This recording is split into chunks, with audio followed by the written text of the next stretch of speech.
Assessing your patient's airway is imperative before setting off on any kind of patient transport. The reason for this is that the airway is probably the hardest thing to make an intervention for when you're actually moving. Imagine trying to intubate a patient in the back of an ambulance when you're going at 60 miles an hour towards another hospital. It would be far better to actually have assessed that airway prior and intubated if needed. And this is one of the first things that you need to do when assessing an airway, is actually assess it for patency and the protective reflexes as well.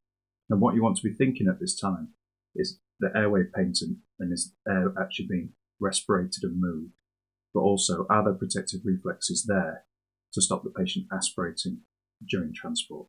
Always be aware that you might need to take a preemptive strategy, and this is the next point as well, is that you might actually need to make a preemptive strategy in the hospital or where you are at that time.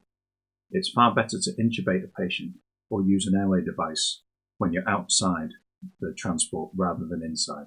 And this is because during transportation you're moving, but also there's logistical problems with the patient, where the patient may be, and getting the right access to the patient as well to make an airway alteration. It's a good rule as well to try and assume that the stomach is full. This is especially important in those patients that have undergone trauma. The reason for that is that having a trauma actually delays gastric emptying.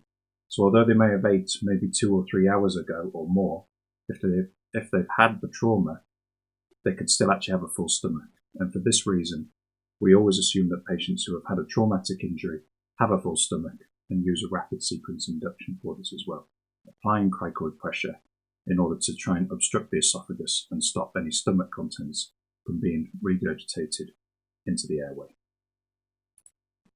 It's a good idea to have a plan B as well.